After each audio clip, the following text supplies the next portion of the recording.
ഉടമ്പടി ധ്യാനം കൂടി. പക്ഷെ ഉടമ്പടി എടുക്കണമെന്ന് ഭയങ്കര ആഗ്രഹം എൻ്റെ ഉള്ളിലുണ്ട്. എൻ്റെ കടയിലുള്ളൊരു സ്റ്റാഫ് എന്നോട് നിർബന്ധിക്കും, നമുക്ക് രണ്ടുപേർക്കും പോയി എടുക്കാൻ ചേച്ചി. അങ്ങനെ ഞങ്ങളത് എടുക്കാന്നുള്ള തീരുമാനത്തിൽ വന്നപ്പോഴേക്കും എനിക്ക് രണ്ടാമത്തെ മകളുടെ കുട്ടിയുടെ കുർബാന സ്വീകരണം കാരണം എനിക്ക് വിദേശത്തേക്ക് പോകേണ്ടി വന്നു മെയ് 14-ാം തീയതി. അപ്പോൾ ഉടമ്പടി എടുക്കാൻ പറ്റൂല. പക്ഷേ ഇതൊക്കെ അയച്ചു കൊടുക്കുമ്പോഴും ഇളയ മകൾക്ക് കുറച്ച് വിശ്വാസമുണ്ട്, രണ്ടാമത്തെ മോൾക്ക് ഒട്ടും വിശ്വാസമല്ല.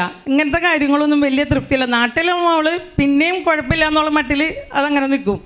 സന്ധ്യാപ്രാർത്ഥന ഞാൻ മുന്നൊക്കെ എല്ലാ ദിവസവും എത്തിക്കില്ല, എനിക്ക് തോന്നുമ്പോൾ ഞായറാഴ്ച ഒന്നും ഒട്ടും എത്തിക്കില്ല, അന്ന് പള്ളിയിൽ പോണതല്ലേ, പിന്നെ ഞാൻ ഇന്നലെ പ്രാർത്ഥന എത്തിക്കുന്നുള്ളൊരു മനോഭാവമായിരുന്നു എനിക്ക്. അങ്ങനെ ഞങ്ങൾ അപ്പം ഞാനിവിടെ വന്ന് എല്ലാ നേർച്ച വസ്തുക്കളൊക്കെ വാങ്ങിച്ച് ഞാൻ വിദേശത്തേക്ക് പോയി. ആദ്യം ദുബായിലുള്ള മോളുടെ വീട്ടിൽ പോയി. അപ്പോൾ അവൾക്ക് സ്കിൻ ഡിസീസിൻ്റെ അസുഖം ഉണ്ടായിരുന്നു. അപ്പോൾ ഞാൻ അവൾക്ക് ഉപ്പും കാശുരൂപവും മാതാവിൻ്റെ ഫോട്ടോ ഒക്കെ കൊടുത്ത് പത്രം എല്ലാം കൊടുത്തു, എല്ലാ നേർച്ച വസ്തുക്കളും കൊടുത്തിട്ട് പറയും, നീ പ്രാർത്ഥിക്ക്, ഒരു ദിവസം വരുമ്പോൾ നമുക്ക് ഉടമ്പടി എടുക്കാമെന്നൊക്കെ പറഞ്ഞുകൊണ്ട്